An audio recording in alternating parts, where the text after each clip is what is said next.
If I ask you what you know about Pablo Escobar, the first thing that comes to mind is the cocaine trade. Then you will add that he was incredibly rich and, last of all, someone will say about his terrorist acts, political ambitions, and the help of a poor man. But what if I say that all of the above with the same success, for example, can be attributed to his partner in the Medellin cartel, Carlos the leader, or to another associate of Escobar in the cartel, Rodriguez Gacha, who, perhaps, had no political ambitions. But nevertheless, it was Pablo who became a household name. And today we will try to figure out what Escobar did, what exactly they say about him as the most iconic figure among the first drug lords, and tell you who was the man who got from the poor slums of Medellin to the tens of the richest people in the world according to Forbes magazine, and why was he hunted by the whole of Colombia and the elite parts of the American Special Services, and whose murder still leaves more questions than answers.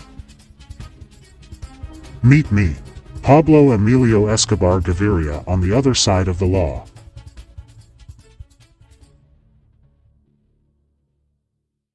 Pablo Escobar was born on the 1st of December, 1949 year in the small town of Titiribia, which is located near the Rio Negro in the province of Antioquia. Pablo's mother, Hermilda Gaviria, was a school teacher, and his father, Jesus Daria Escobar, had his own ranch, which he inherited and numbered up to 800 cattle, mostly consisting of cows. Nevertheless, it could not be said that the Escobar family lived in a big way. They huddled in a small wooden house with one room and a kitchen, and most often the mother sewed clothes for the children herself to save money.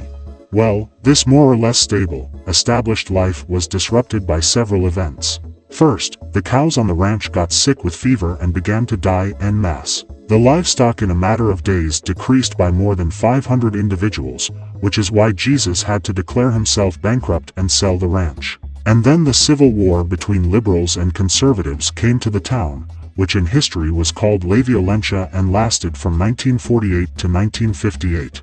During this time, more than 300,000 innocent people were killed, and the guerrilla armies fighting in that conflict became famous for their excessive brutality. They killed their victims with machetes, cut their throats and pulled out their tongue through this incision. This, if I may say so, exposition was called the Colombian tie, and it was one of the most harmless executions of those years.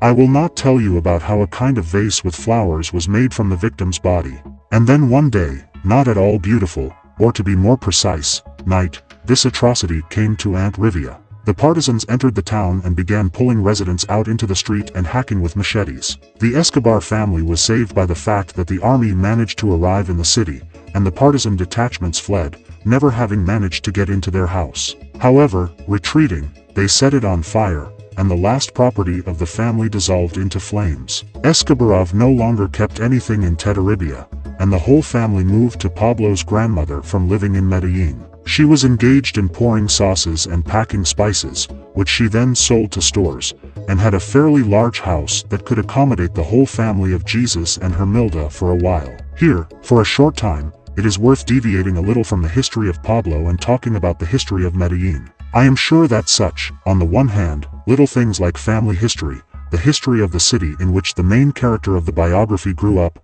even the history of the district in which he was most in childhood, as well as the mentality of the people among whom he grew up, are very, very important in the context of the history of a person's whole life, and in the following chapters they will help us to better understand the motives of actions in this case of Pablo Escobar. Medellin. This is the second most populous city in Colombia, second in this aspect only to Bogotá, which is the capital of the country. It is located in the province of Antioquia and is surrounded by pine forests. It is often called the City of Eternal Spring, and many consider the area in which it is located to be the most beautiful place in South America. During the Spanish rule, the colonists mostly preferred Bogotá and even made it the capital of their Spanish captaincy general, so more educated and well-mannered citizens flocked there. And Medellin stood somewhere on the outskirts and was inhabited by uncouth and rude, as they called themselves paisa, which means countrymen. And if the residents of Bogotá held education in high esteem, then the countrymen were aggressive and ambitious hard workers,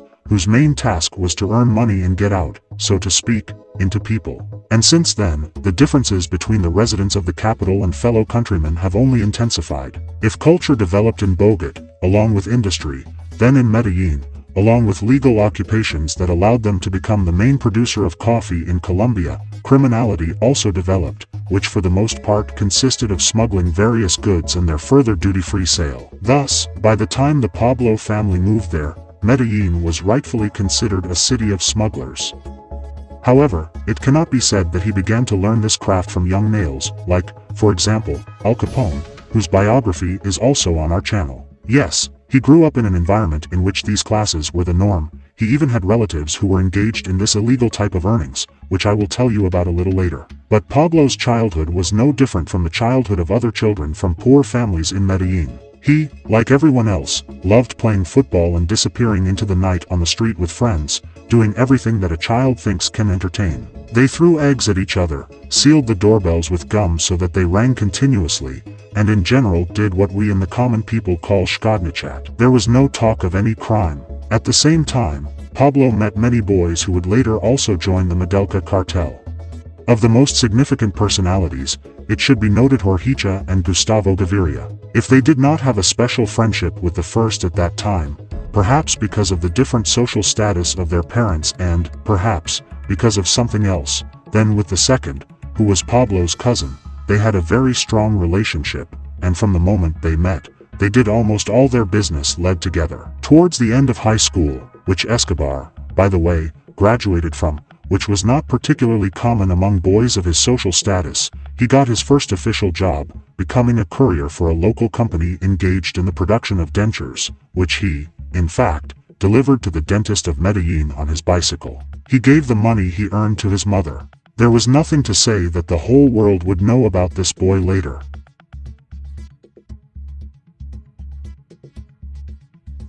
The first sprouts of Escobar's business acumen and political ambitions began to appear during his studies at the university, where he studied political science. It was then that his inner circle heard from his lips the rhetoric that he would continue while trying to build his political career.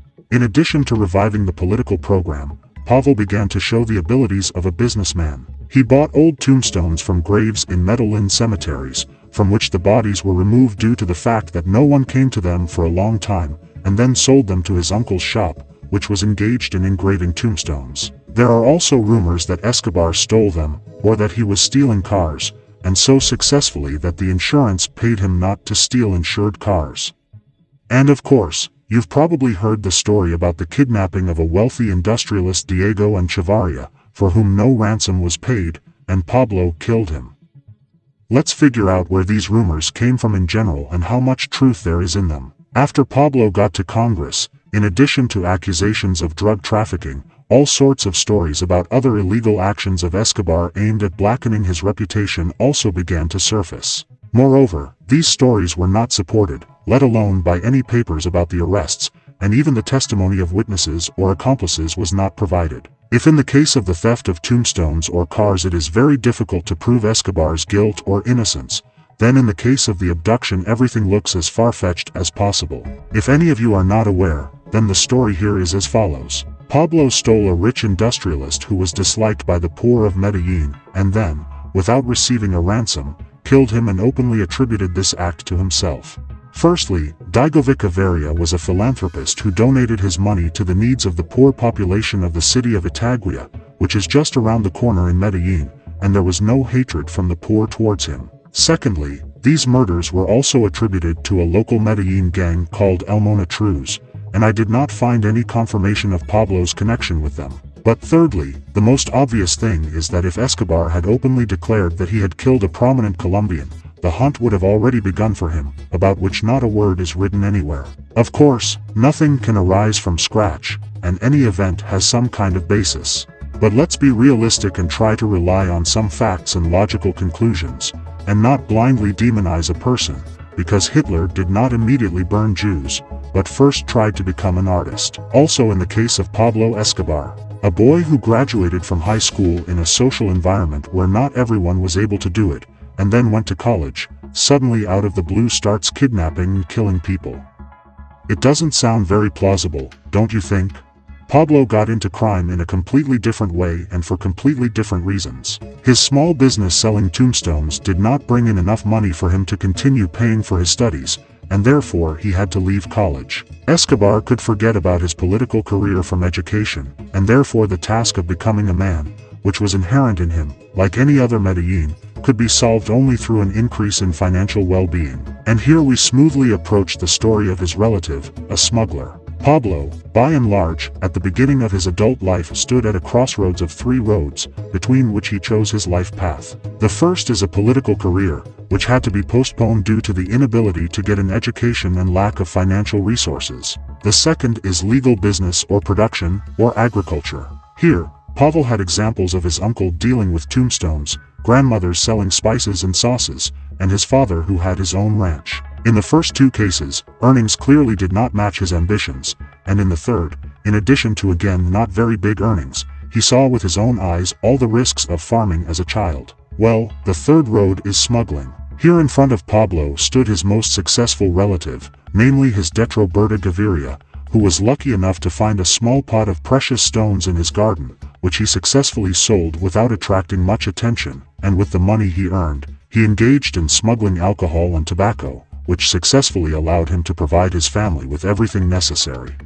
Pablo Escobar chose the third road and used the money earned from the pre-sale of tombstones to smuggle tobacco. It is clear that the amount there was small, which means that the income was not impressive. In order to increase his earnings, Pablo decided to get a job as a bodyguard for a major smuggler Alvar Prieta, and through his friends who already worked for Prieta, arranged a meeting with him, to which he directly stated his intentions. Alvar liked the straightforward young man, and he hired Escobar. Now Pablo, often being near Prieto, began to absorb the knowledge of an experienced smuggler like a sponge, which he was happy to share. And when the opportunity came up to go, so to speak, for a promotion, Escobar immediately took advantage of it. PRI had a problem with this. The workers who loaded goods from the containers in which he arrived into the trucks that took him to Medellin often stole. Because of this his organization suffered losses. Escobar volunteered to solve this problem. Prieto promised him 10% of the profits if the cargo reached Medellin in full. Pablo knew perfectly well that the previous manager of the warehouse where the goods were located paid the movers extremely little. Because of this they stole in order to somehow feed their families. Arriving at the place, Escobar treated all the workers to lunch and bluntly stated that Prieta had promised him 10% of the profit for the complete safety of the cargo, and he was ready to give them half if no one took anything this time. Otherwise, the conversation will be completely different, and they will have to look for a new job. This time the cargo arrived in its entirety,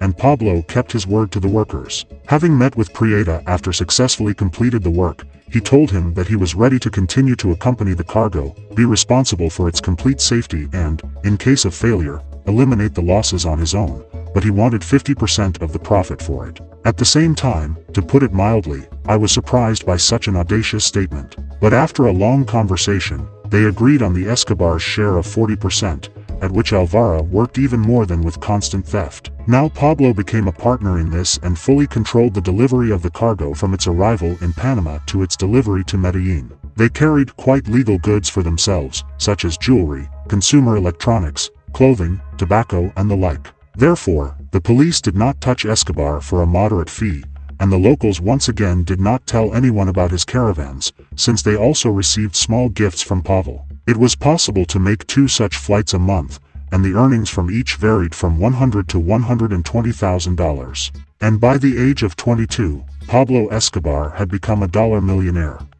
Nowadays, an incredible rise in the financial well-being of a young guy would certainly cause a lot of questions from the state. But at that time, no one in Colombia was particularly following this, and Pablo was off the radar of state organizations. Nevertheless, a legal basis for earning money was still needed, and he began to invest in real estate, or rather, to engage in fraud, to launder your money more effectively. For example, he bought a house for $50,000, then after a while he sold it for the same $50,000, and according to the documents he spent like $90,000. But these already laundered money went to the bank or other real estate investments. On a rainy day, Pablo kept the money in his house by making a special safe hidden in the wall for this. And Escobar also did not forget the family. He bought a house for his mother, provided his closest relatives with everything they needed in every possible way and took his whole family to America, where they visited Disneyland. Pablo worked in the smuggling business for a little more than 3 years, but then something happened that greatly influenced his decision to take up cocaine.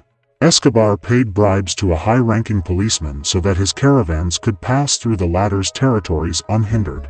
However, they decided to transfer the policeman to another place, where he could no longer see Escobar's money, and in order to somehow compensate for the losses, he pawned Pablo to his superiors in the hope of promotion. Escobar's next caravan was completely confiscated. Pablo himself managed to escape the roundup, but lost a huge amount of money. And when Escobar was sitting, holding his head from how much he had lost and how much effort would be needed to restore the roots, a man nicknamed Cucaracho, which means cockroach, came to him and suggested that he take up cocaine. The cockroach himself was from Chile. His previous partners were killed by the police of Auguste Pinochet, who recently came to power, and now he was looking for new associates. It is not surprising that his choice fell on Medellin, rightfully called the city of smugglers. But why he came to Pablo, probably only the cockroach himself could answer. Nevertheless, Escobar, under the burden of the problems that have fallen on him and the prospects for earnings that Cockroach painted for him, decides to agree to his offer and go with him and Gustav's brother to Peru to buy the first batch of cocaine paste. To bring the goods from the first Medellin, Pablo had to travel through 3 countries, Peru, Ecuador and Colombia. To do this, he bought a Renault 4C car and hid the goods under the passenger side of the car. The first such flight passed without incident, and 1 kilogram of cocaine paste worth $60 was delivered to Medellin, where the so-called kitchen was already prepared for the processing of pasta for all the familiar powder called cocaine. So ended the story of a boy from Medellin who wanted to break out into people. And the story of Pablo Escobar, the world-famous drug lord, began.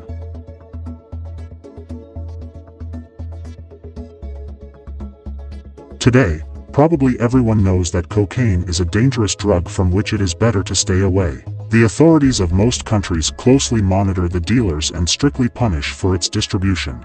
But has it always been like this? And most importantly, how it was when Pablo Escobar decided to start selling cocaine. In general, cocaine has existed for thousands of years, and South American Indians chewed leafcocks long before the arrival of Europeans. And only at the end of the 19th century, European scientists brought out the same white powder known to all of us. At first, it was not considered as something harmful and was added to many products, the most famous of which is Coca-Cola.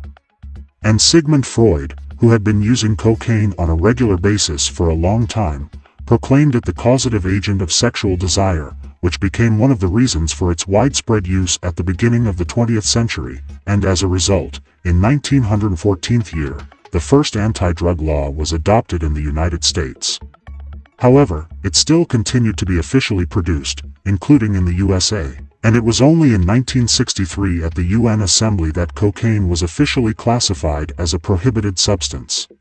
And as we all know from history, what is prohibited does not cease to exist and spread, but only sharply jumps in price.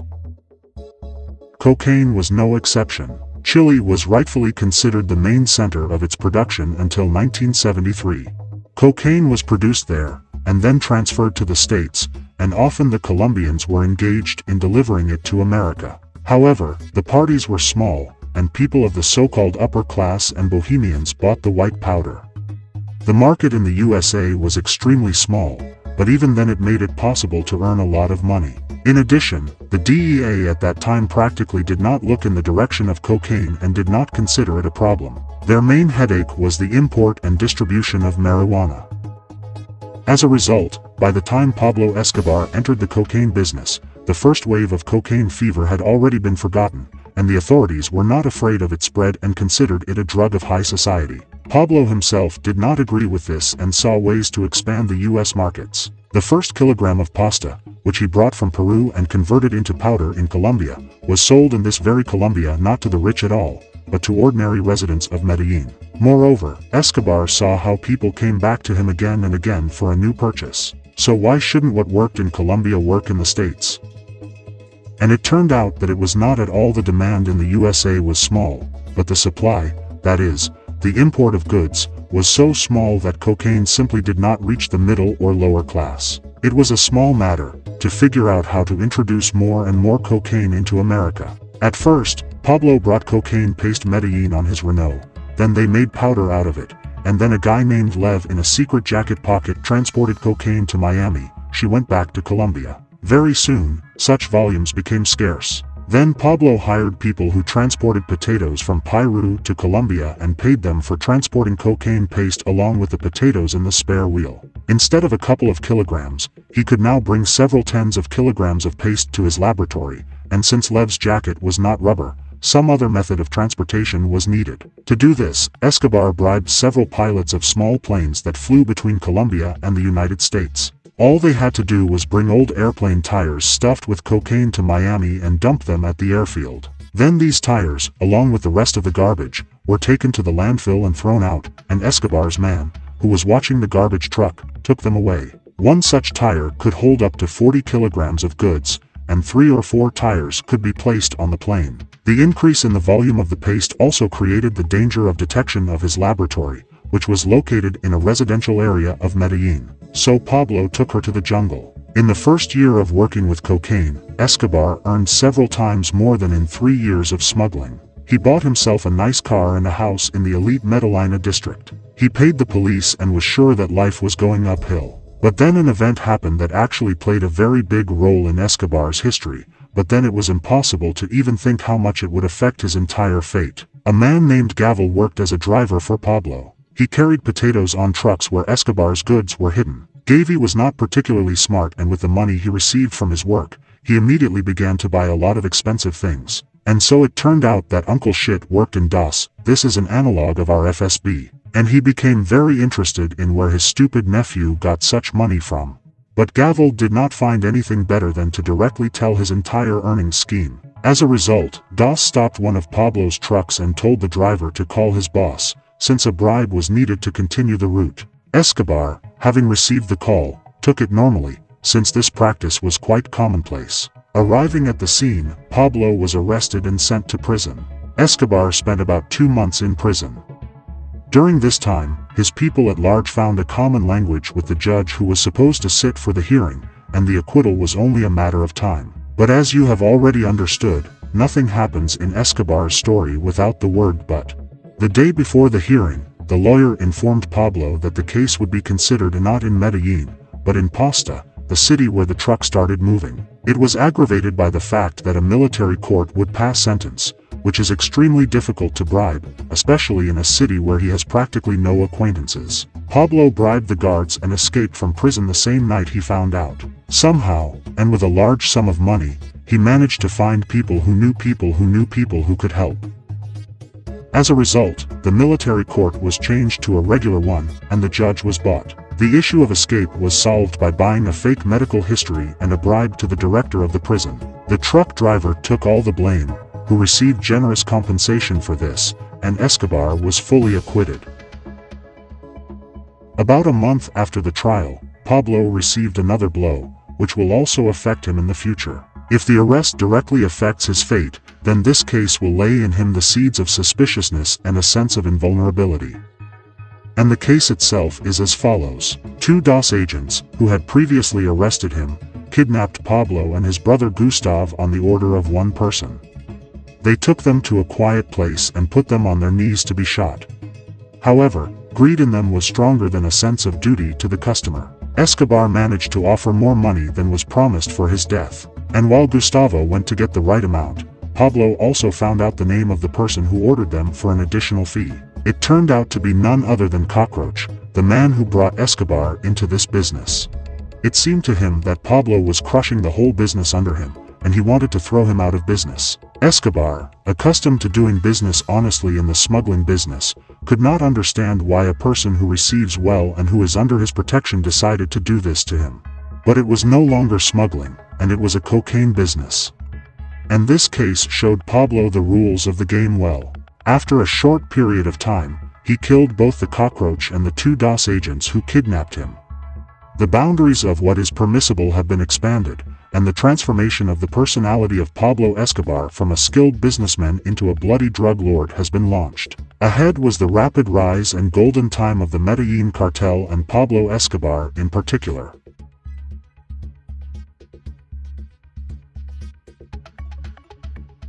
The problems that Pablo faced left a mark on himself, but did not affect the business in any way.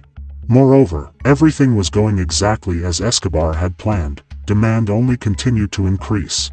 At first he sent one plane a week, then 2, 3, and finally they began to fly every day, bringing $100,000 from 1 kilogram delivered to Miami. Taking into account that 120 kilograms were placed on one plane, we get an income of $84 million a week. And that was just the beginning. Knowing full well that sooner or later this scheme will be discovered, Escobar begins to come up with new ways to deliver cocaine to the United States. And seeing how the lion in his magic jacket repeatedly transports goods without any problems, he begins to hire even more people for this method of transportation.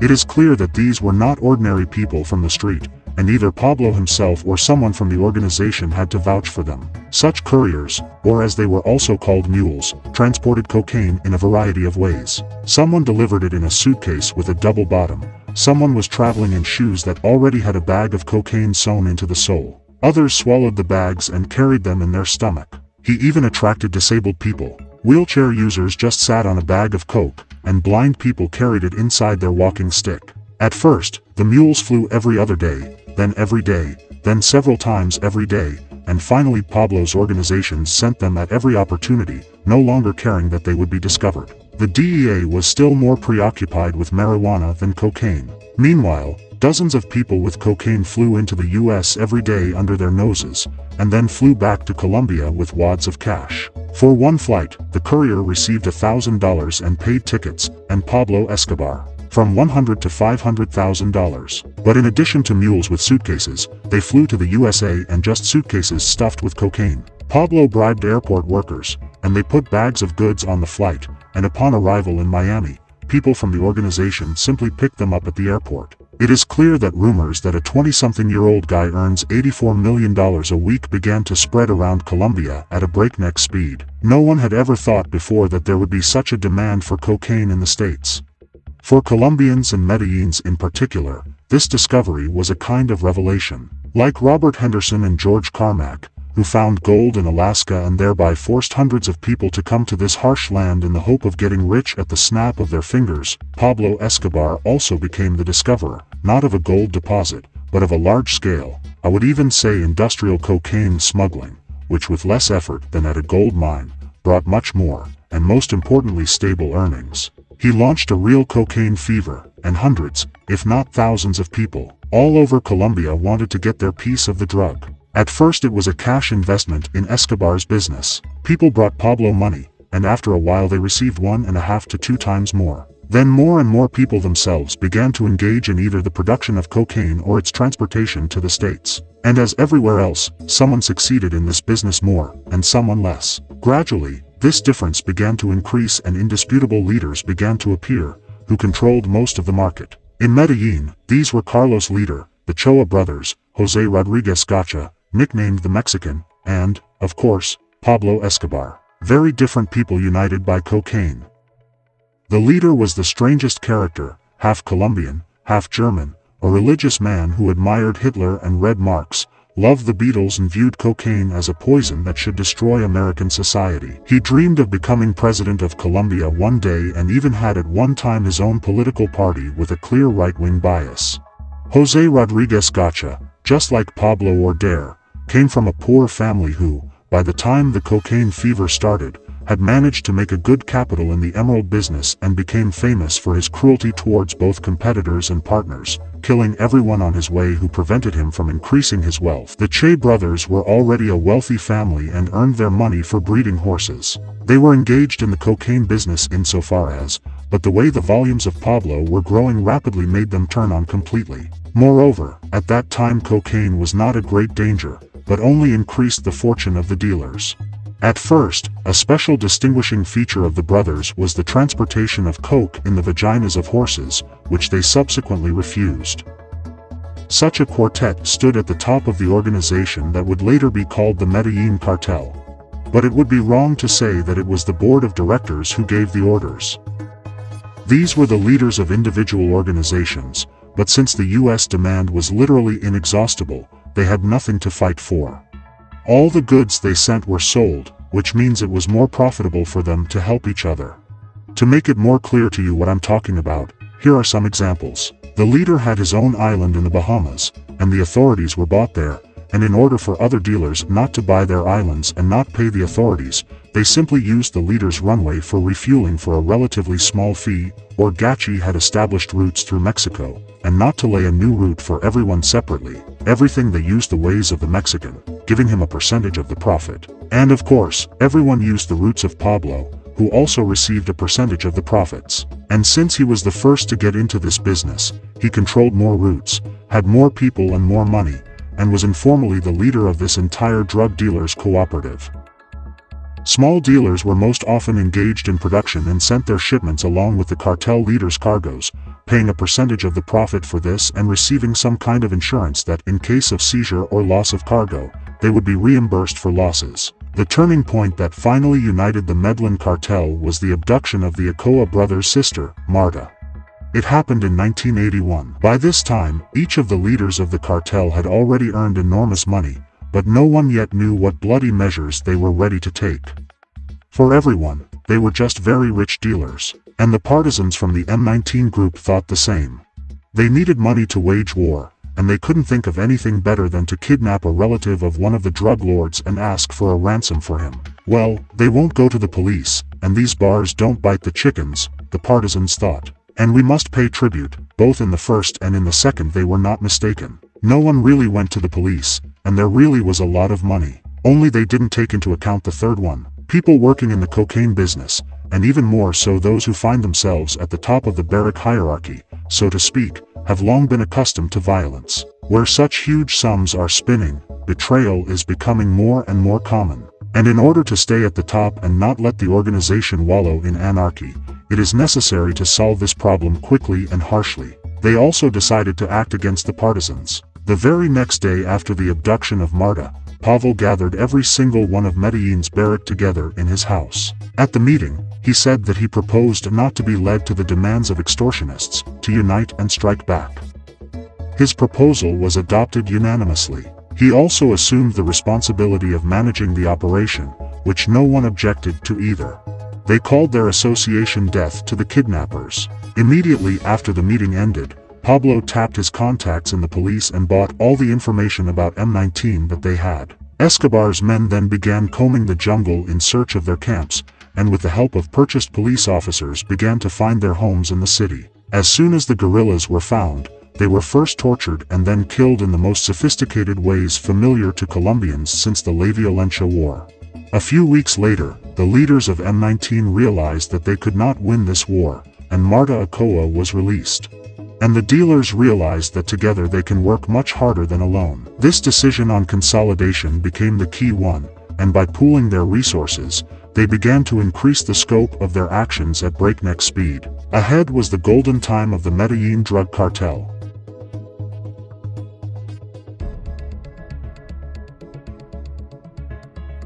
Before I tell you about the golden age of Pablo Escobar and the Medellin cartel, I need to clarify what I mean by this. The period of the so-called golden time will be present in every biography on my channel, and therefore it is better to put all the dots over and, so as not to cause misunderstanding on your part. This concept means the following in my interpretation. This is a period in the biography of a character when he reaches the peak of his criminal career and at the same time the opposing forces are either absent or cannot influence the course of his criminal activity in any way. Simply put, he lives the way he wants, and no one is a hindrance to him, no one needs to be reckoned with. And if we start from this definition, it turns out that the golden time of Pablo Escobar and the Medellin cartel was not so big and took place in the period from 1981 to 1984 years. Yes, someone may object that before the 81st year, Pablo already earned at least $4 billion a year. But the figures that will be after that are several times higher than these $4 billion. Others will say that after the 84th year, Escobar's business continued to bring in a lot of money. Well, excuse me, running from the army of special services in the jungle and other countries does not fit in with the concept of golden time. So it turns out that the man named the most famous, richest and most powerful criminal in the world fully enjoyed the peak of his influence and wealth for only some 3 years. Well, now let's figure out how Pablo Escobar Medellinski cartel lived his 3 years of golden time. Let's start with the fact that the production of cocaine by this time had grown so much that the dealers began to build laboratories more like small towns. And this is not a figurative comparison. The workers who went to such a laboratory had no connection with the outside world and were in the jungle all the time. Near each of these paws, in addition to the premises for the production and packaging of goods, there were small houses for housing, there was its own dining room, its own medical center, and even an improvised school with real teachers, as whole families with children often went there to work. One such makeshift town could accommodate from 100 to 200 residents working for the cartel, and could produce from 10 to 20 tons of cocaine per month. When the special services later raid a laboratory called Tranklandia and seize 14 other nearby camps besides it, the authorities will calculate that these captured labs have brought in $12 billion of net income over the 2 years of their existence.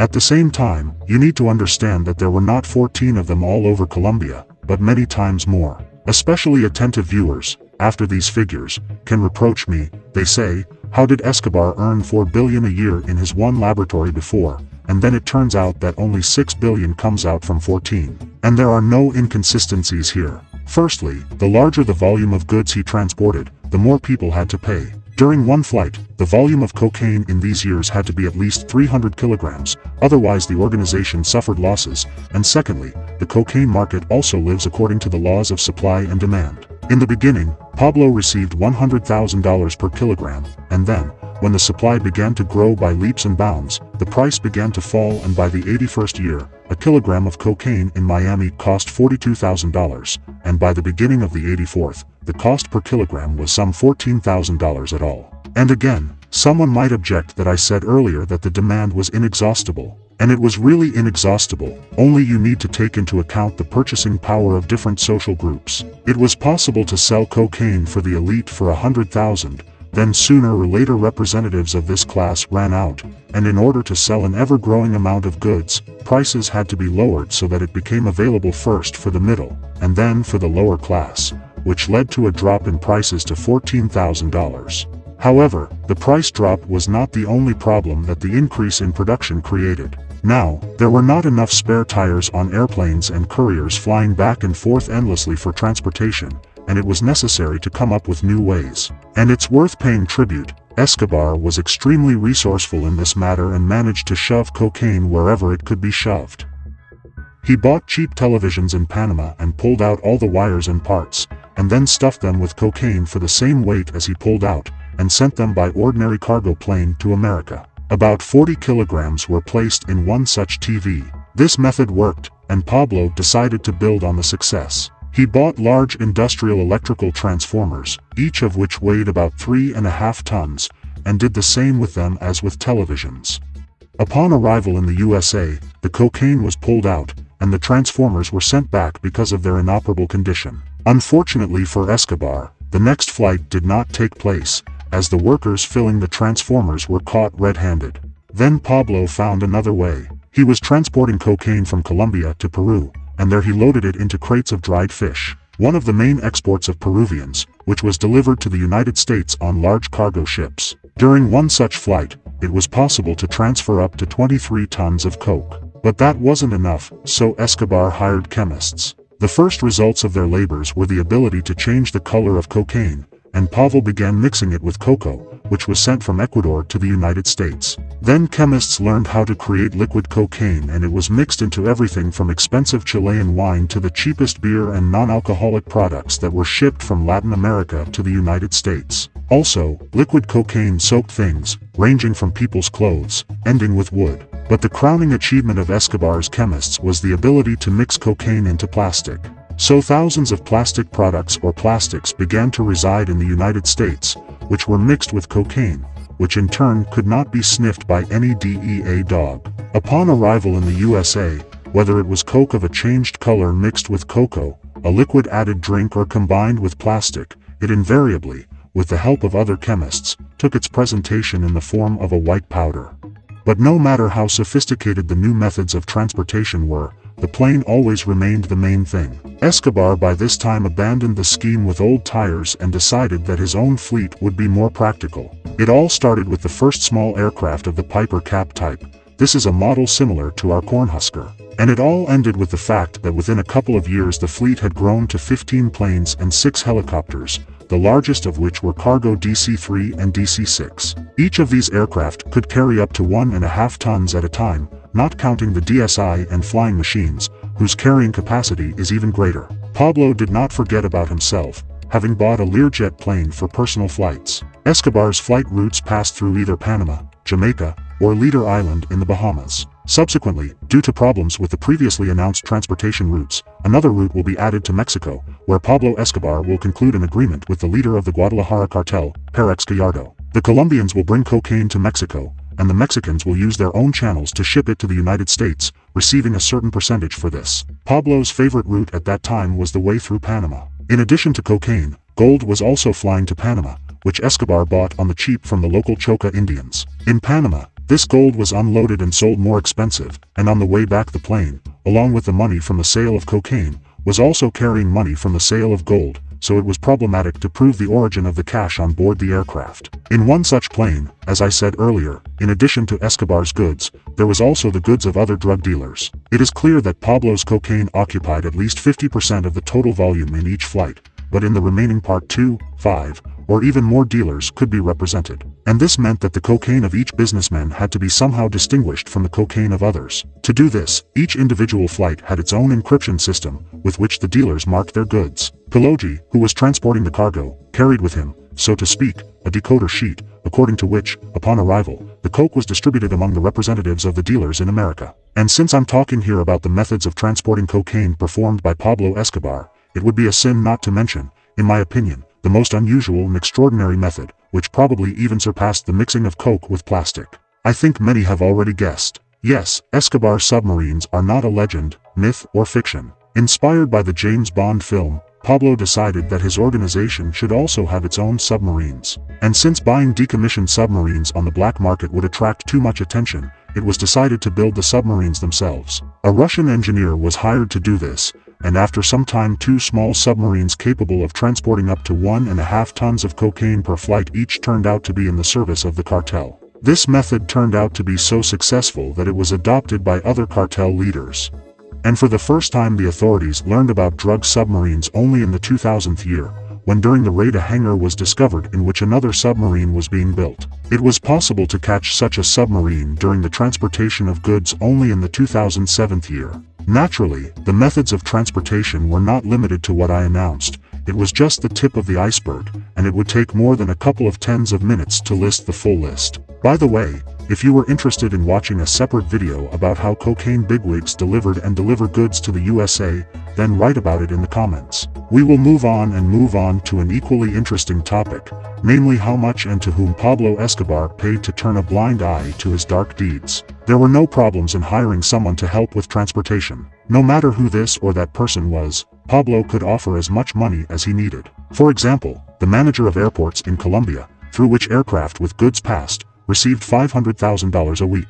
Ordinary couriers received $1,000 per flight, and airplane pilots received $1,000 for each kilogram they transported. But this was all a trifle, since the biggest bribes were paid to the authorities of the countries in which Pablo either built laboratories or transported goods through their territories: Peru, Ecuador, Panama, Nicaragua, Jamaica, Haiti. In each of these countries, there were people ready to ensure the security of Escobar's business. For example, in Haiti, one general received $200,000 for one plane that landed with him. In Peru, the head of Peruvian intelligence, Vladimir Montesino, collected $300 for each kilogram of cocaine that passed through his country, which translated into airplanes turned out to be about 100,000 at a time.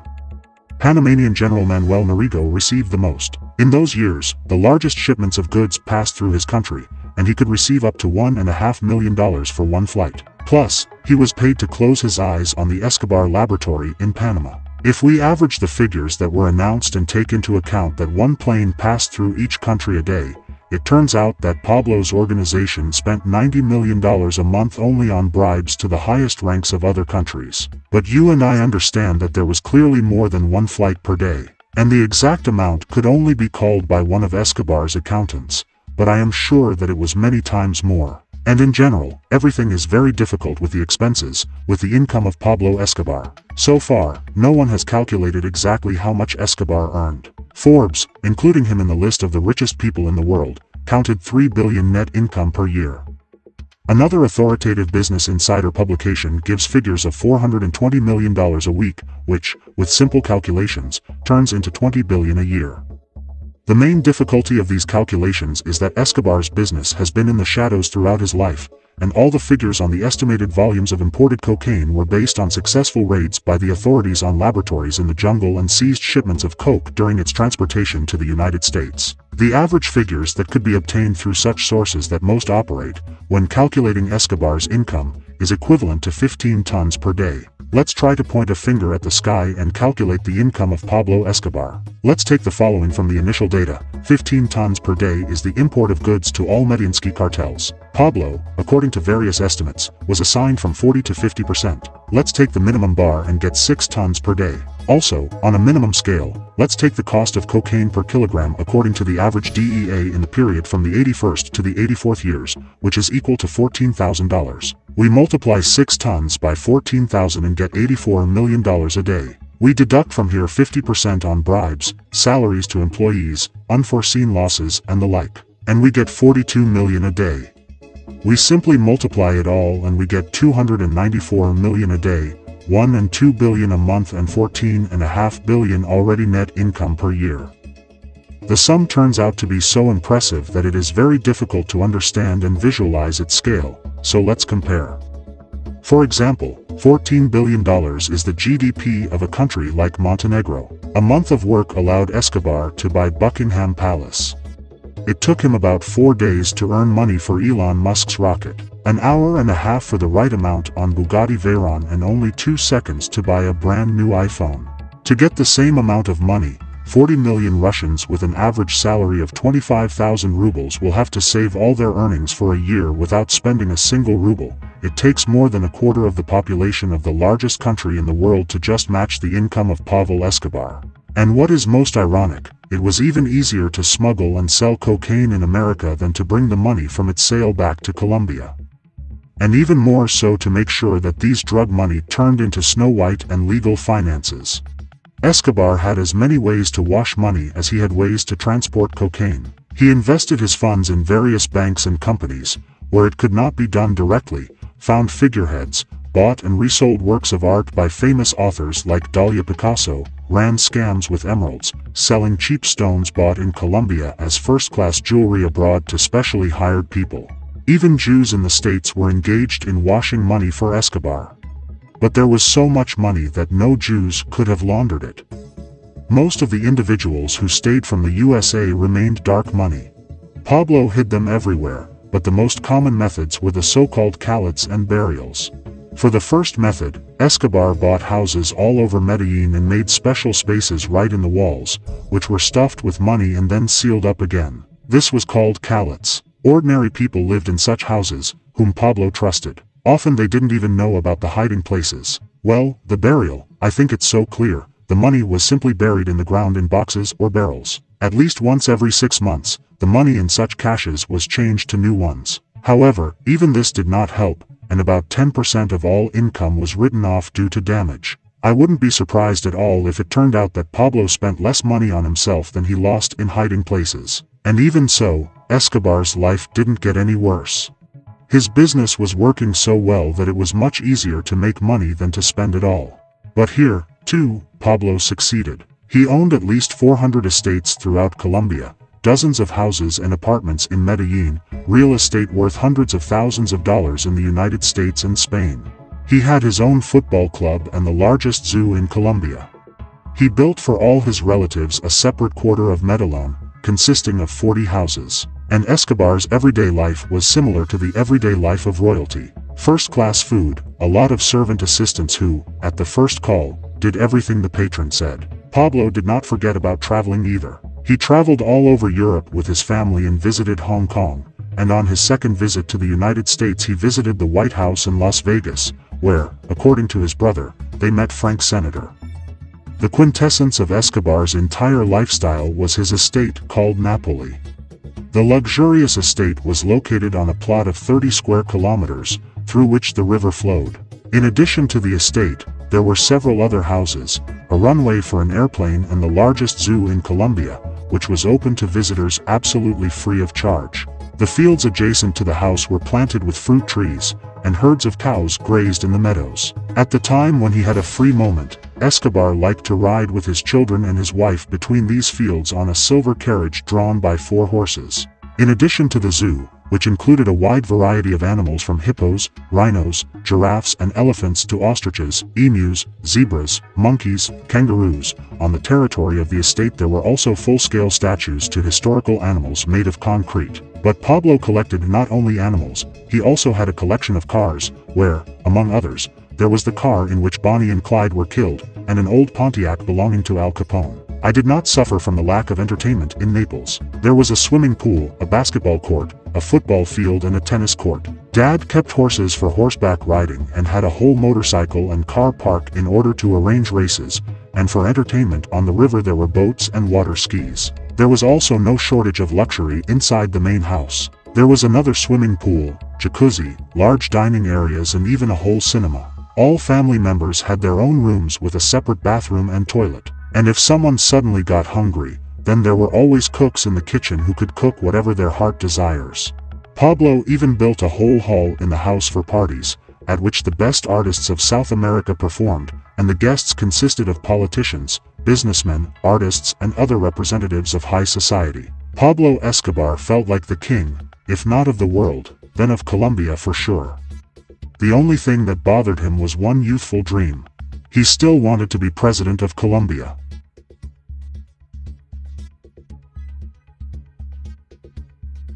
When you first learn that Pablo Escobar was elected to the Colombian Congress, you are not a little surprised. After all, it's no secret now what he did and how he made his fortune. In the same years, people may have guessed about the origin of his money, but no one could directly connect Pavel with cocaine. To the public, he was a wealthy businessman whose main income came from real estate transactions. Escobar's confidence in his desire to go into politics was also added by the fact that Colombia was an extremely corrupt country at that time, and he had so much money that he could negotiate with anyone. And the examples of leaders of other South American countries who were involved in the cocaine business in one way or another hinted at the predetermined success of his venture. The only thing left was to make dreams come true. Escobar decided to make his way to the presidential chair slowly and showed up in 1982 at the congressional elections as a deputy representative from the Liberal Party. The main vector of his election campaign was aimed at poor residents of Colombia. He positioned himself as a candidate from the people and for the people. And here it is worth focusing attention. Telling the story of Escobar, various authors often bypass this aspect of his life, casually mentioning that he built houses for the poor and somehow helped them there, which in my opinion is extremely wrong, because due to insufficient disclosure of this topic, it is not fully clear why the poor of Medellin will continue to support him, despite all the negative actions that he will commit in the future. After all, it is extremely strange that people will love a terrorist because he once built free housing and several football fields. The most famous acts of assistance to the poor performed by Pablo Escobar, which everyone who was interested in his person in one way or another knows about, were the construction of a residential area on the site of a former landfill and the opening of dozens of free football fields. But these were only bright flashes that burned so high that they were noticed by the mass public. However, as we all know, the true attitude is not in large-scale gestures, but in small details and actions. And these small actions of Escobar did not differ from what most people knew. For example, he created his own so-called social security system. People who were out of work could come to special offices, leave a request. After her acceptance, Pablo took over their expenses for a couple of months, and his people began to look for work for them. The only condition was that a person had to work at least a year at the found place. Another act was that Pablo bought a big house in the center of Medellin, and his people brought poor people from the suburbs there every week so that they could get free medical care, clothes, and a small amount of money. Escobar even had a separate person whose sole responsibility was to check whether people who were asking for money were really sick with cancer, AIDS, or some other serious diseases. If they weren't lying, then Pablo was paying for their treatment. She paid for college tuition for those young people who came to him with such a request. Pablo's mother, being a teacher in the past, helped him in these endeavors and traveled around the country, giving money for the construction of a school and the purchase of necessary equipment and stationery. After the floods, which are not uncommon in Colombia, Escobar's people first supplied the people with everything they needed, and then helped with the purchase of building materials for the restoration of destroyed houses. Pablo Escobar built hospitals, paved roads where there were none before, gave free medicine and shelter to the homeless, and jobs to the unemployed, and education to those who could not afford it. For poor people, he was not just a man who built football fields and 400 residential buildings.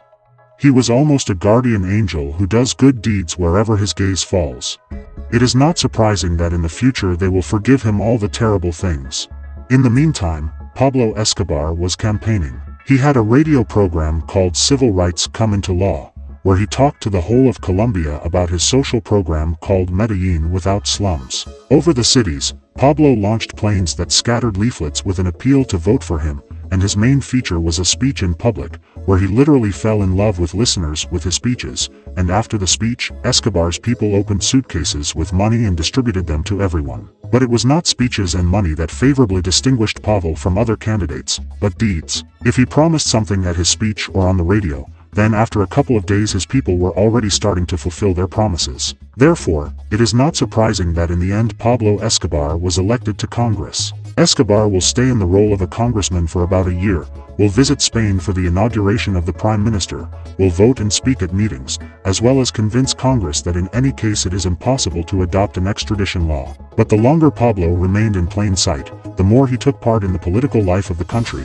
the more the Colombian Special Services and the American DEA dug under him. And within the walls of Congress, the words about the dominance of drug dealers' money in politics were heard louder and louder. The most ardent opponent of drug trafficking was the Minister of Justice, Rodrigo Rabanilla. Escobar understood where everything was going, and struck first, trying to shut up the mouthpiece, which sooner or later could expose him. He, through another congressman, Kerr Ortega, accused Bonilla of taking the money himself, providing confirmation, a check for Lara Bonilla's election campaign to the Senate, signed by the head of the drug group from Leticia. Bonilla immediately responded and publicly accused Escobar of trafficking cocaine. On the same day, one of the Bogota newspapers miraculously got the case of that single arrest of Pablo for transporting cocaine paste. Escobar, of course, denied everything and insisted that all this was blatant slander. After that, he answered Lara Bonilla's accusation for some time and refused to resign from his post. But not having received support from congressmen, and realizing that all these public feuds only further expose his true business, Pablo Escobar left his post, and with it his dream of becoming president of Colombia.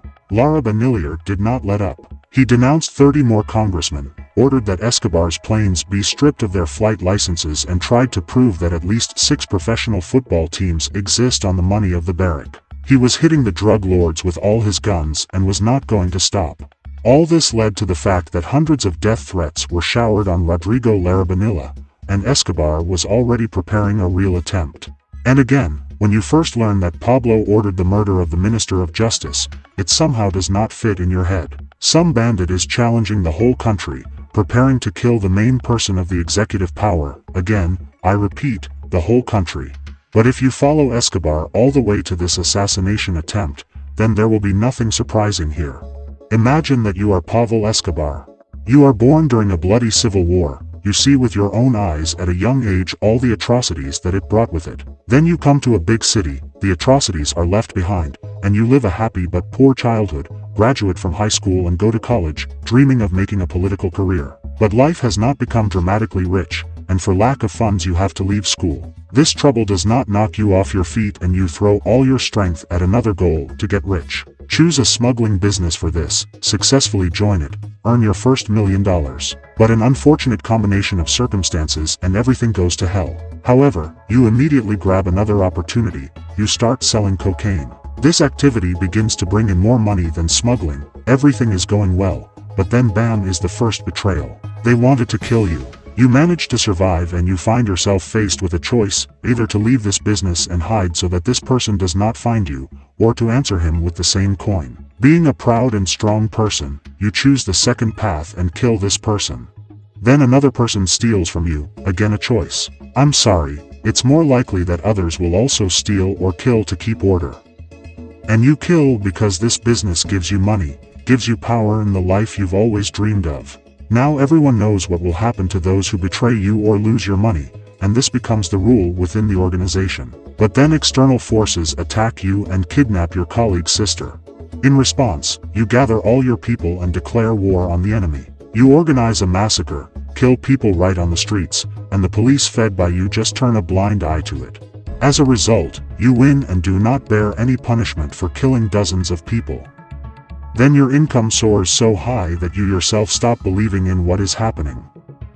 You, a poor guy from the slums, have traveled from the poor quarters of Medellin to a luxurious estate of 30 square kilometers in a matter of years. You now communicate on equal terms with those who govern states, and poor people idolize you almost in the literal sense of the word, hanging icons with your image on the walls of their houses. And finally, you are already one step away from fulfilling your main dream. You got into Congress, and a couple of years are about to pass and you will be able to become the president of your country. But then Rodrigo Lara Bonilla appears. And in front of everyone, he douses you with something sticky and pours a bag of feathers on you. Then he gives you a kick, so you fly out of Congress and forever lose the opportunity to fulfill your dream. This is how Pablo Escobar felt when the case of his arrest surfaced. A man who seriously felt himself the master of Colombia was disgraced in his own eyes. With this scenario, the fate of Lara Bonilla was sealed. And on April 30th, 1984, he was killed in his car by a gunman on a motorcycle. Perhaps, if there were no personal motive here, the murder would not have taken place. If Escobar had a cool head, he would have been able to assess the scale of the consequences. But since the constantly growing earnings and complete impunity for any crimes clouded Pablo's mind and made him feel invulnerable, and Bonilla's accusations, which led to his resignation from Congress, hit his ego, what happened. Pablo Escobar made his main mistake. He unleashed a war with the only forces that could cover him from the United States.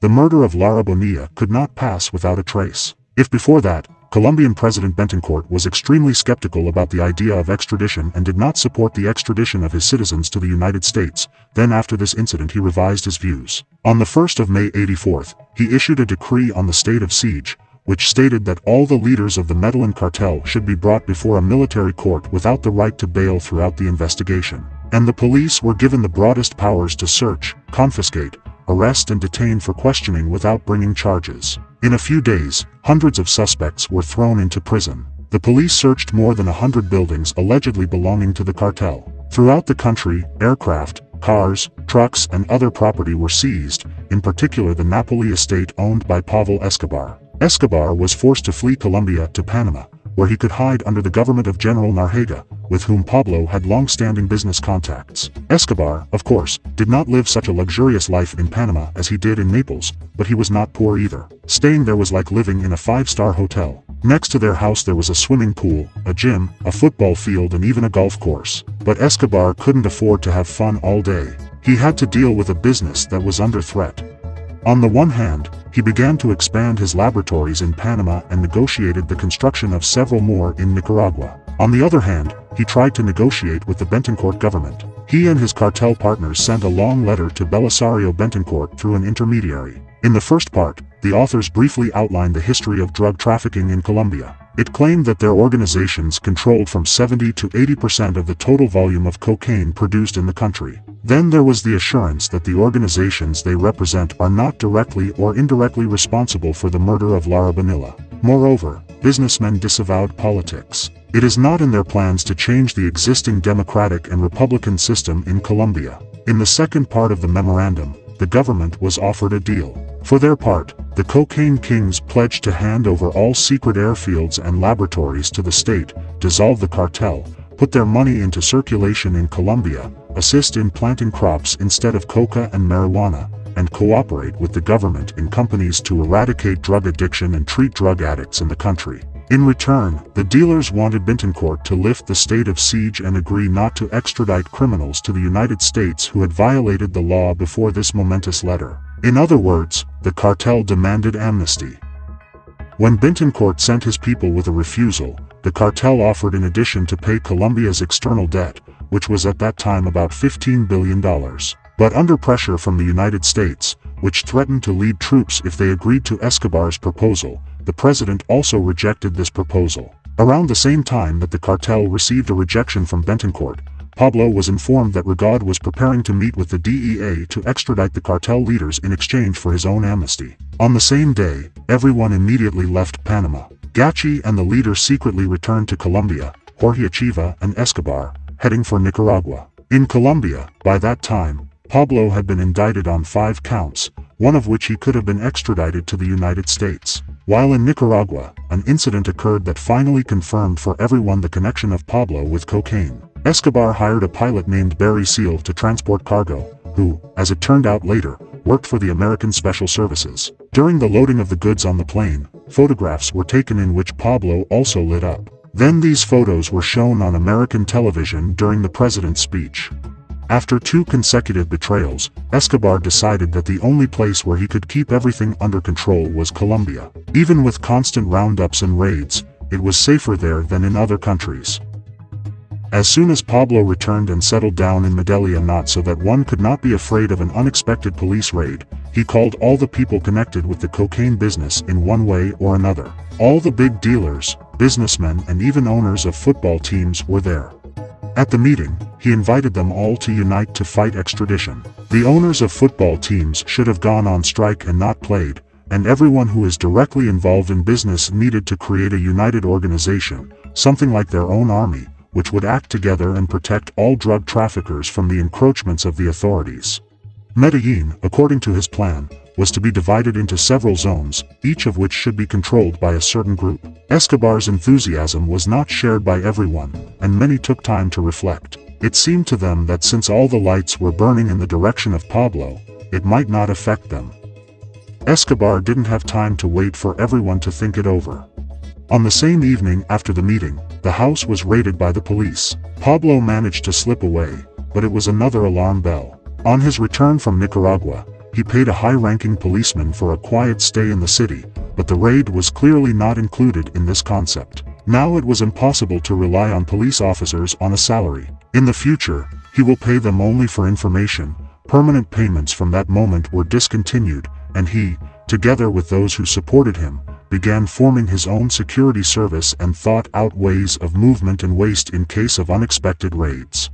Since all the cops in Colombia were looking for him now, it was necessary to come up with a safe way to get around Medellin. To do this, several dozen taxi cars were bought, in which Pablo drove from place to place in the trunks of cars. For unexpected raids, inconspicuous hiding places were made in the houses, where it was possible to hide in case it was impossible to escape. And most importantly, he now needed reliable people who would become his ears, eyes, and would guard his life and freedom 24/7. Even before that, he had people who guarded him and killed people objectionable to the boss. They were called sicario. They were guys from poor areas of Medellin. Their families found it difficult to find money for food and clothes, and therefore, when Escobar people came to them and said they were willing to pay well for them to carry out the boss's instructions without question, they gladly agreed. And if earlier the sicarios were something like a cartel police that killed people who betrayed the barrack, now it was more like a private army.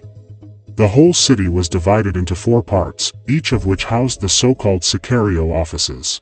These were bars, billiard rooms and other places where men usually gather. In such offices there were Escobar's shock groups, which included older guys. The younger boys served as eyes and ears. They were on the streets and reported all the movements of the police on the radio. Escobar took the introduction of extradition as a declaration of war and deployed his guerrilla network throughout Medellin. He openly made it clear to the authorities that he would rather die in Colombia than end up in an American prison. Having finished organizing his security system, Escobar decided to go on the offensive. His people began to threaten anyone who could influence the cancellation of the extradition. They sent letters, called, shelled houses and tried in every possible way to achieve the necessary solution through fear. When these actions failed, Pablo decided that the best way to cancel the extradition would be to destroy all the evidence that he has. The difficulty was that they were not somewhere, but in the Colombian Palace of Justice. To do this, he contacted the leaders of the guerrillas, 19, who, after the abduction of Marta Achiva and clashes with the cartel, now became Escobar's allies and even helped guard his laboratories in the jungle. It is not known exactly how much was offered to the guerrillas, but that amount was enough for them to agree to seize the Palace of Justice and burn all the evidence against Escobar and the cartel. On the 6th of November, since the opening of the palace, partisans began to fill it under the guise of ordinary visitors, and closer to lunch, a strike group arrived, which broke into the building and captured it, killing the guards. They brought with them various types of weapons, ranging from pistols to machine guns. In total, there were so many invaders that they could control every entrance and all the corridors. In addition to the partisans, there were about 250-300 hostages in the palace, including members of the Supreme Court. The official demand of the invaders was that the president of the country come to the building for negotiations. Some authors claim that this requirement was put forward in order to force Bittencourt to go to an open discussion on the cancellation of extradition. But, whatever it was, no negotiations took place. Instead, the military surrounded the building, even tanks and planes were used. On the first day, the soldiers conducted a siege, trying to smoke out the invaders with little blood. By the evening they managed to get into the building, but the partisans did not think to give up. Instead, they set fire to archives containing evidence against the cartel and continued fighting with soldiers. The troops managed to recapture the building only after noon the next day. During the fighting, about 100 people were killed, among whom were also members of the Constitutional Chamber and members of the Supreme Court. With this action, Pablo Escobar showed everyone that he would stop at nothing in his fight against extradition. If they are not ready to peacefully comply with his demands, then he will force them to do it by force. He was well aware that often the war ends with a peace agreement, and went into battle, throwing all his strength and resources in order to end up at the negotiating table in a more advantageous position, in the position of the one who dictates the terms of the contract.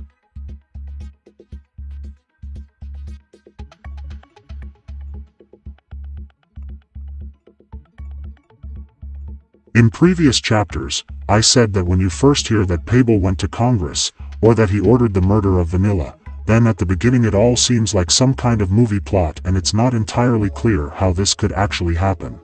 But then, having delved into the circumstances of what happened quite a bit, everything falls into place and the logic of what happened becomes clear. So it was with the storming of the Palace of Justice, and with the further, almost guerrilla war against the state. During the time that Escobar spent in the cocaine business, violence and murder became for him the only solution to any attacks on his organization. There was simply no other way to maintain the efficiency of an organization that brings such huge revenues and at the same time is outside the generally accepted laws. In addition, the example of the La Violencia War that ended not so long ago still sat well in the memory of the population, and the existence of any group of partisans, who at the same time conducted their military operations, could not be cancelled. It turns out that violence was everywhere in those days. It surrounded Paul in his business. It was not so long ago walking all over Colombia in the form of a civil war. And finally, it was still around. Guerrilla groups throughout Colombia waged open warfare. That is, the storming of the Palace of Justice and Escobar's subsequent open confrontation with the government did not look like something that appeared out of nowhere. It did not happen that everything was quiet and peaceful, and then, for no reason at all, Pablo raided the main judicial body of the country. They fought with the authorities before him, and in parallel with him, and after him. Another conversation is that he had more money than any guerrilla group in Colombia, which means that the blow he could deliver was several orders of magnitude stronger. However, the echoes of these blows that Escobar carried on the authorities, and in particular the strongest at that time in the form of the seizure of the Palace of Justice, were also heard by his organization. Those shareholders of the Medellin cartel who refused to participate in the fight against extradition, after the case with the Palace of Justice, began to leave the cocaine business altogether, believing that this case was becoming too dangerous, and everything was not smooth at the top of the cartel. By that time, the leader was actually broke and was listed as number one among the dealers who were subject to extradition. Gacha lost more than half of his capital during the police raid on Trankland. Jorge Aco was in a Spanish prison and was waiting to be sent to Colombia or the USA. It could be said that the Medellin cartel was beginning to crumble. Escobar also had difficulties in business, but of all the leaders of the cartel, he stood on his feet the hardest. Yes, his shipments went through Panama, Jamaica, and the Bahamas, and the DEA began intercepting more and more often. But he found new routes and started carrying cocaine through Mexico. We can say that his war with the government, although it introduced new difficulties, but by and large, practically did not affect the course of business. The only thing that has changed is Pavel's daily lifestyle. There was no longer the luxurious estate of Napoles. There was no way to safely move around the street or go to public places. Although ordinary residents were still on his side and did not think to hand him over to the police, the release had to be well prepared. During the day, as I have already said, he moved around in the trunk of a car. And if Pablo wanted to visit a restaurant or a nightclub at night, then cartel people went to it first, and most often women. They had to stay there for some time, make sure that there were no policemen in the institution, and only then the driver brought Pavel there. When Escobar appeared at the club, the owners were immediately informed about it, and they, in turn, warned the guards that any suspicious persons who would try to get into the institution should be immediately reported to Pavel's guards. Thanks to the data, and not only, the world of precautions and loyalty of the residents of Middlecan, Escobar was like a ghost, in whose presence the police felt, but could not see and catch. After the seizure of the Palace of Justice, during which the evidence on Escobar was destroyed, he continued to increase pressure on the authorities. Since the main goal had not yet been achieved, extradition was still a threat. Yes, there was a short period when extradition was suspended, but everyone understood that it happened because of bureaucratic delays, and the return of extradition was a matter of time. And the mere fact of the cancellation of extradition did not mean anything. Pablo needed a peace treaty on his terms. Therefore, Sicario Escobar literally began to threaten everyone who somehow had the courage to speak out against the cartel or for extradition. If threats didn't help, then people were killed. Politicians, judges, policemen, journalists, all were under the gun. That's what one of the judges, who resigned after numerous threats, said. A year ago, every lawyer dreamed of becoming a judge, and now everyone is hiding, so long as he is not offered a place. So that you understand the scale of all this terror, in 1986, 3,500 murders were recorded in Medellin alone, 80% of which were from firearms. That's about one murder every 2 hours. The police had the most murders. If judges killed politicians for some of their decisions or statements, and journalists for their materials, then policemen, if I may say so, were deprived of their lives wholesale. And it all started with the fact that when first President Bentancur gave broad powers to the police to search the premises and arrest people allegedly connected with the cartel, and then President Barca, who replaced him, appointed a reward of $10 million for Pavel's head, unscrupulous law enforcement officers decided to cash in on this. They broke into the homes of those who were allegedly connected with the cartel, and during the search they could beat the owner and profit from the property they liked in the house. It even got to the point that the portrait of Pavel hanging on the wall could already serve as a reason for a search or arrest. And if the connection with the cartel was as obvious as possible, then a person was kidnapped and tortured to find out the whereabouts of Escobar. At first, there was no accentuated response from Pablo to these actions. Secari killed policemen in chaotic skirmishes with them and no more. The trigger for an open confrontation was the torture and further murder of Pablo's cousin Ernart Goviri and his trusted man Diego Mapes. After the incident, Escobar announced that he would pay anyone who killed a policeman. For the lowest rank and position, he promised at least $1,500. The killings of law enforcement officers turned into a real bloody business for the poor of Medellin, and the corpses of cops began to appear on the streets almost every day. The problem was that decent policemen, who had nothing to do with the lawlessness that was going on, also went to waste. Throughout 1986, despite the constant murders and the most real terror, Pablo Escobar spent most of his time in Medellin and its environs. His well-functioning guerrilla system and the loyalty of the population allowed him to always be one step ahead of the police. But every month the situation became more tense, and the patience of the authorities was coming to an end. The turning point was the murder of the editor-in-chief of the newspaper Expediter Guillermo Canalleza, who at one time was the first to publish the materials of Escobar's first arrest and from that moment continued to denounce drug traffickers. By that time, society was on edge, and the murder of Canalleza caused no less a storm of indignation than the death of Lara Bonilla. And President Barca, as well as President Bentancur a little earlier, issued a number of decrees on the introduction of a state of siege in the country. The police were once again given unlimited powers, which meant that even with all precautions, it was impossible to stay in Medellin. Pablo Escobar said goodbye to his family and went on the run, in which he would remain until his surrender to the authorities in 1991. The only thing that was constant in Escobar's flight was the change of location. He never stayed in the same house or shelter for a long time. Everything else was constantly changing. He was pushing for one of his luxury villas scattered all over Colombia. Who was huddled in a small house of people who sheltered him. Sometimes he ate like a king and slept on silk sheets, then he ran through the jungle in the rain from the army chasing him. I will not describe in detail all the events that happened to Escobar then. Instead, I suggest listening to the stories of his brother Robert Gaviria, who was at that time next to Pablo. They best illustrate how Escobar de la Catedral lived. Most of the time we lived on farms owned by Pablo, less often, deep in the jungle. Only the closest friends knew where we were. When Pablo needed to see someone, a lawyer, a politician or a friend, this person was brought to him blindfolded. Even our mother didn't know where we were. Safety has always come first. Pablo always bought farms on the roads miles away from our house and settled his people there. If necessary, he built houses there for them. When enemy forces passed by this place day or night, we were immediately notified to prepare for departure. One of the radios that Pablo distributed to all our neighbors started buzzing around 6 in the morning. The caller was one of the residents of a nearby farm named Jose Posada. He shouted into the radio, "The police are already here. We saw trucks and heard helicopters. Run away." A few seconds later, we actually heard helicopters approaching. Damn mosquitoes. Pablo broke out on them. As they approached, they started shooting from the air. We ran, shooting back as much as possible. Some of us ran to the river, others to the jungle, without even having time to get dressed. Pablo was in his night clothes, without a shirt and shoes. Fortunately, Pablo planted several pointed trees and shrubs, which prevented the helicopters from landing. But they kept shooting at us from the air, bullets hitting the ground and trees and whistling over our heads. I was running faster then than I had ever run in training.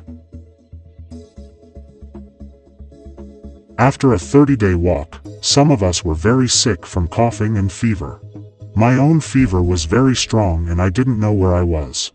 They took me to the hospital under an assumed name. I was unconscious for 3 days. They gave me a cold shower to cool me down. Sometimes I would wake up screaming, demanding to see Pablo. Fortunately, no one knew that Pablo, whom I called, was the most wanted man in the world. Pablo was also ill, but he stayed on the farm. To ensure security, he hired a gang from Medellin to guard people while they recover. There were so many feelings about being cut off from the rest of the world and powerless to change our situation. We received news from the TV or during telephone conversations with our families. Our relatives read us newspapers that sometimes told us where the government thought we were staying or where they were looking for us. Every day, every minute, our lives were on the line.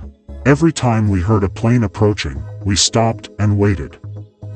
We lived our lives, ready to leave immediately. One night I will never forget in my whole life. It was the 1st of December, 1990, Pablo's birthday. We lived in a nice house and Otto and El Gordo were our bodyguards. It was nice to calm down after everything we'd been through. There were a few days when we were free and happy. At breakfast, everyone was talking to Pablo. Happy birthday. He was happy that day, feeling confident that the government would soon be ready to make a deal. At breakfast he said, "I'm having a party tonight and I'm going to invite an orchestra. I want live music." Naturally, I thought he was joking. It would be impossible to bring musicians into the house. As soon as they leave, the first thing they will do is call the police to get a reward. The police weren't interested in putting us in jail, they wanted to kill us. I was worried. "With all due respect, Pablo," I asked, "how are you going to bring this group?" Pablo was smiling. "Don't worry, just trust me, everything will be fine." In the evening, being in my room, I heard everyone laughing and having fun. I immediately went downstairs with a suitcase and saw 6 blind men playing guitars. They're all blind, they couldn't know who they were playing for. I didn't know whether to laugh, be sad or angry, but it was Pablo. Everyone was delighted and no one thought that Pablo was capable of such a thing. It was so insightful. For dinner, He ordered all kinds of seafood, lobsters and octopuses, as well as 4 bottles of Portuguese port. He invited the musicians to join us and was very happy to share his birthday with this band. Escobar's life, as you understand, was not sugar. He was constantly on the verge of death, and joyful moments were just a drop in the ocean. Everyday life was a constant tension. In addition, during this period he will lose 2 of his cartel associates. The leader will be caught and sent to an American prison, and Gacha will be killed in a shootout with the police. It was aggravated by the fact that Escobar had to fight not only with the authorities, but also with the second largest drug cartel in Colombia, Cali.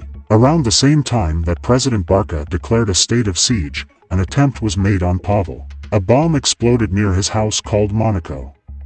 His wife and children were not injured, and Escobar himself was not at home at the time. There were clashes between the 2 cartels before, but more often they were spontaneous and quickly resolved. The attempt on the boss was the first time, so the people in Pablo's organization first thought of the police, but Escobar was sure that it was the work of the gentleman looking for. They had been fighting with him for spheres of influence in New York for a long time, and when they saw that the Medina cartel was surrounded from all sides, they decided that now was the time to strike. Soon Pablo's theory was confirmed. His people found the one who made the very bomb that exploded near Monaco. It turned out to be a guy from Spain, whom the coalition brought to Colombia for the sake of an attempt on Escobar. This guy was in a Spanish prison with one of Pablo's men.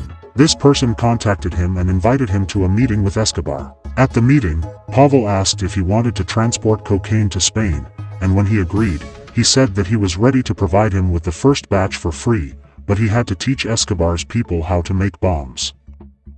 The guy practically had no choice.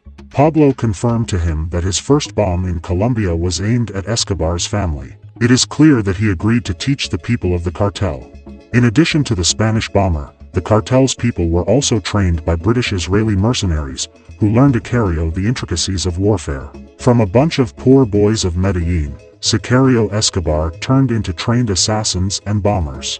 So there is no need to think that Pablo's war against the state was a confrontation of aborigines against trained soldiers. Escobar responded to the explosion near Monaco first with a series of attempts on the people of the Cali cartel, and then with explosions belonging to the bosses of the owners of pharmacies. According to the Colombian army, by 1988, a little more than 80 people had been killed in the MAP war, 60 of whom were Colians. And even though Escobar had to be distracted by the competitors who decided to remove him, there was still a conflict with the state in the main front line. It was here that all the forces were thrown. And the next high-profile event in this confrontation was the murder of presidential candidate Luis Carlos Galán, who clearly advocated extradition. And even though 18 years after the murder, Galán's rival in the election race Albert Santofimio was convicted as a customer, it was clear to everyone that the Medellin cartel could not do without the hand. This death was expected to lead to a state of siege. The government seized almost 1,000 ranch buildings, 700 cars and trucks,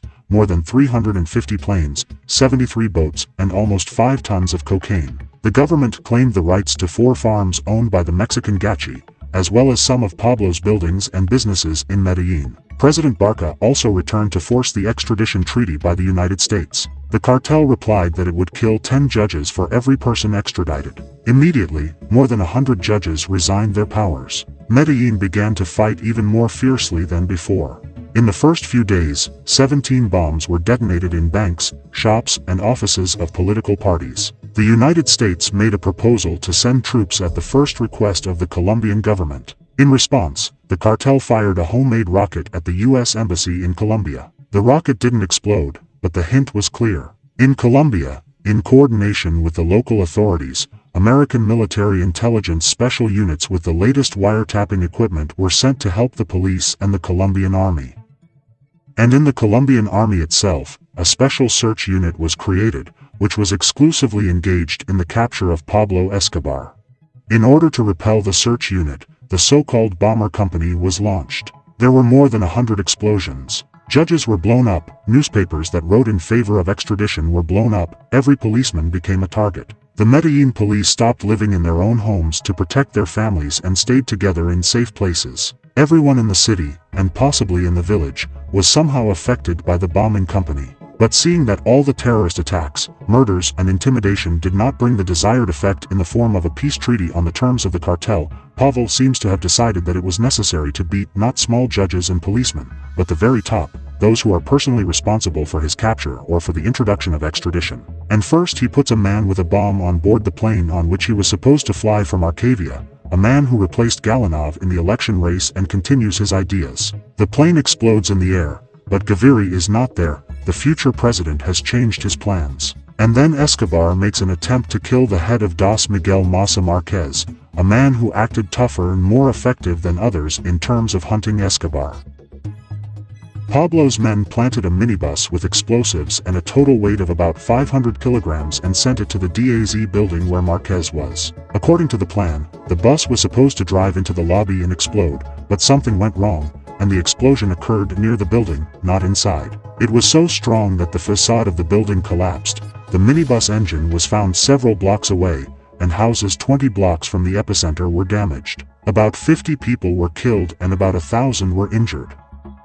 Marquez has already managed to survive. In parallel with the bombings and assassinations, Escobar begins to kidnap relatives of the so-called elite of Colombia, people who either influence the political life of the country, or are very closely connected with the authorities. The main prisoner of Pablo was a well-known journalist, the daughter of the former president of Colombia, Diana Tabay. And the kidnappings have borne fruit. Under pressure from the high society of Colombia, the already president C. from Gaviria agreed to make concessions and promised that the voluntarily surrendered dealers would be convicted at home and serve their time here. Those drug dealers who were tired of this war and wanted to retire immediately took advantage of this offer. Among them, the Ochoa brothers were among the first. Of those who were at the top of the Medellin cartel during its inception, only Pablo Escobar remained, and this offer was not enough for him. He understood that, firstly, for the United States, his name was the personification of drugs, and they would try to put him in their prison while he was still able to breathe. Secondly, he has killed so many law enforcement officers that life in an ordinary prison will be hell for him at best, and at worst, he won't live there a day. And thirdly, in addition to the threat from the police, there was also a threat from the Cali cartel, which, with their money and connections, could easily carry out an attempt on Escobar in prison. Therefore, Pablo continued negotiations with the government. At the same time, he was still holding elite relatives captive, detonating bombs all over Colombia and waging war with the police. With each refusal to agree to Pablo's terms, a series of terrorist attacks and murders followed. Colombia was drowning in blood. The only people who still supported Escobar were the poor of Medellin. All the others wanted was for the violence on the streets to finally stop. A wave of indignation rose from the grassroots and hit President Cesar Gaviria with all its might when Diana Tabay was killed by police during a raid on one of the houses with hostages in a shootout. The elite began to put pressure on Gaviria with renewed vigor, and in the end he was forced to agree to Escobar's terms. By agreement with the government, the authorities were obliged by law to cancel the extradition. Massa Marquez had to be removed from the post of head of DOS, and drug dealers could be charged only on one charge, which they themselves admit when surrendering. Pavel, on the other hand, retained the right to all the early acquired property and, most importantly, he would serve his sentence in a prison that he had built himself. The only thing that overshadowed this undoubted victory was the murder of Pablo Gustav Gaviria's right hand and best friend by the search unit. Otherwise, it seemed that life was getting better and everything was going according to plan. The business continued to bring in a lot of money. The main battle was won, and 5 years later, after leaving his own prison, Pablo Escobar was completely clean before the law. But as time has shown, it was the battle that was won, and the war did not even think of ending.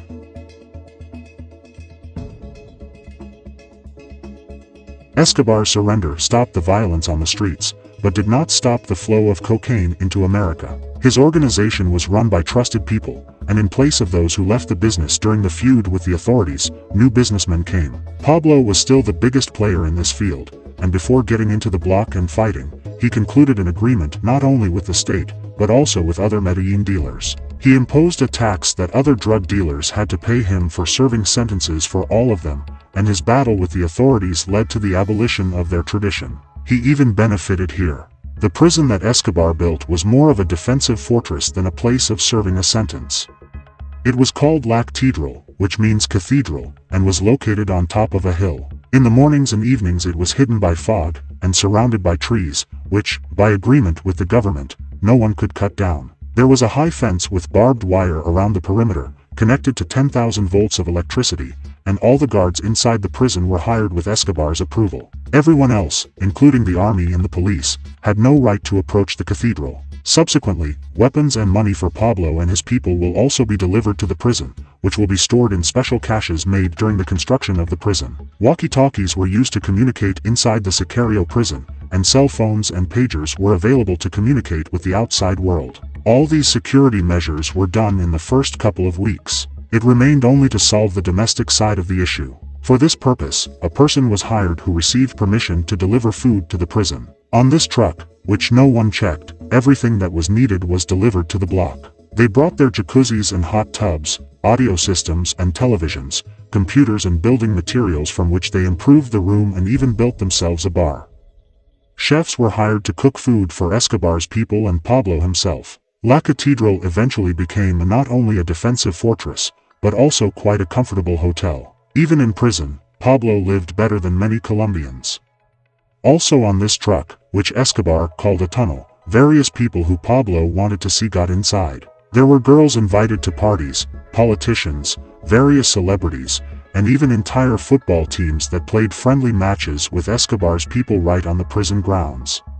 Rumor has it that even Maradona has been to a reception at the Drao locate. Outside the walls of the prison at this time, peaceful life began all over Colombia. Yes, guerrilla groups staged some sorties from time to time, but this was incomparable with the constant explosions and murders performed by Escobar's secretary. President Sarah Gaviria was satisfied with the current situation, but the United States and the Cali cartel were not. For the former, Pablo's imprisonment did not affect the amount of cocaine imported in any way, and for the latter, Escobar alive was a direct threat and the main competitor preventing a large-scale turn in the cocaine business. The multi-faith began to be put under pressure again. The coalitions, through their sources, provided the Minister of Defense with information about how exactly Pablo lives in his prison. The minister handed it over to the president, but the trust decided that it was ready to pay such a price for peace on the streets and ignored the messages. Moreover, this information was not made public, which cannot be said about the other. Escobar's organization had two dealers, whose names were Mancada and Galena. They had been working since the dawn of the Medina cartel, and while Pablo was in prison, they managed his affairs. And it so happened that a cache with a sum of money equivalent to the cocaine seized in the last batch, according to them, was found on their land. To sort out this issue, Escobar brought them to the La Catedral. After a long conversation, Pablo did not believe their excuses. Mancada and Galeana were killed right on the prison grounds. This time, information about the incident did not go to either the defense minister or the president, but leaked immediately to the newspapers. According to some sources, it was leaked by the Cali cartel, according to others, the American DEA. But this is not particularly important. The fact that Escobar's act was akin to spitting in the president's face is important. And Gaviria mobilized an army to transfer Pavel and all his people to another prison under the pretext of investigating the murder of Mancada and Galean. When the soldiers surrounded the La Catedral, and President Gaviria refused to discuss these decisions and rejected any possibility of negotiations, Escobar understood that he had two options left, either to flee or surrender, where the latter would most likely lead to either death or extradition. He chose the first option and together with his men left the La Catedral a couple of hours before its assault. Having escaped, Pablo hoped that he would be able to negotiate with Gaviria again. But the president did not go to negotiations, and in his public speeches he only gave a guarantee that Escobar's safety would be ensured during the surrender and nothing would threaten his life. That is, he almost directly stated that if Pablo surrendered, there were no guarantees that he would not be extradited. Outside of the public, the president's agenda was very clear. When Escobar is found, his death in a shootout with the authorities will be considered a satisfactory outcome. A real hunt has begun for Pablo. If we briefly describe what happened from the moment of escape to Escobar's death, then we can say that all the violence that he unleashed on society in his war with the police returned to him multiplied by 2. In addition to the search unit of the military police, he was now being hunted by detachments of the Delta Force Special Combat Unit sent from the United States, as well as the Los Peeps military group sponsored by the Cali cartel. It even got to the point that individual bounty hunters came to Colombia, whose sole purpose was to get a reward for the head of Pablo Escobar. But the most brutal, and because of this cruelty, the most effective were the units of the PS. They were led by the leaders of the far-right guerrillas, the Castano brothers. The PS informally cooperated and exchanged information both with the DBMS and with the police and with the search unit. It could be said that the Castan brothers did everything they wanted, but the police and military who hated Escobar could not do it.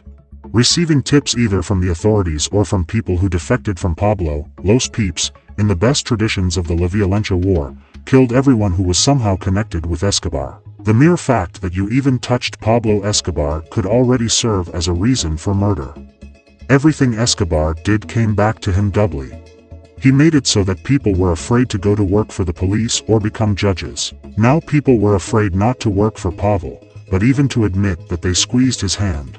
He appointed a reward for the death of a policeman and those began to be killed in batches. Now there was a reward for his head, and the hunters were not the poor of Medellin at all. And the list can go on for a long time. Los Peeps, in cooperation with the authorities, destroyed Pablo's organization in Medellin with their terror, and the Cali cartel at the same time successfully picked up sales markets in the United States. Pablo's zeal is cornered. He was attacked by so many enemies at the same time that he could not calculate everything, and as a result of several misses he found himself in a stalemate. The army turned into several reliable sicarios, a multi-billion-dollar business turned into a couple of dozen hiding places, and luxurious estates turned into modest apartments of Medellin, which had to be constantly changed. Nevertheless, Escobar saw a way out of this situation. He was still supported by the vast majority of the poor of Medellin, and he wanted to use it. Pablo worked on the creation of a guerrilla group called Rebellious Antioquia. He wanted to hide in the jungle, recruit new people and hit his enemies with renewed force. The only thing that kept him in Medellin was his family. His mother, wife and children were not allowed out of the country, so Escobar stayed in the city to negotiate a shelter where Los Peeps would not reach them. Pablo constantly called the authorities to convince them to let his family leave the country. I called newspapers and radio stations to highlight the data of disregard for civil rights. He tried to threaten, tried to persuade, even offered the last remaining money as a bribe. None of this helped, and Escobar decided that it was necessary to go into the jungle, since this was the only option. It was necessary to gain strength and fight off his family from the clutches of enemies. Unfortunately, Pablo and his loved ones, this decision was made too late. On the day when he was scheduled to leave Medellin, Escobar answered questions from a German magazine about the situation of his family by phone through his son. He hoped that in this way he would be able to appeal to the German government, and his wife and children would be allowed into Germany. Therefore, the conversation was quite long. It was necessary to answer 40 questions. It was this telephone conversation that helped the search unit calculate Escobar's location. There are, however, several versions of what happened next. But whoever killed Pablo, Los Peeps, the search unit, or he put a bullet in his own head, the fact remains. On December 2nd, 1993, the life of Pablo Escobar, the most controversial of the criminals known today, who deserved the undivided love of his countrymen and the genuine hatred of the rest of Colombia, ended on the roof of an ordinary Medellin house. His funeral was attended by more than 10,000 residents of Medellin.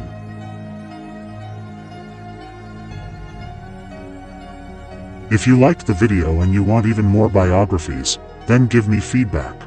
Put a like and write a comment, for example, about your attitude to Pablo Escobar or about who you would like to see as the hero of the next biography. And if you want to watch the videos immediately after the exit, then click on the bell. And most importantly, remember, do not break the law.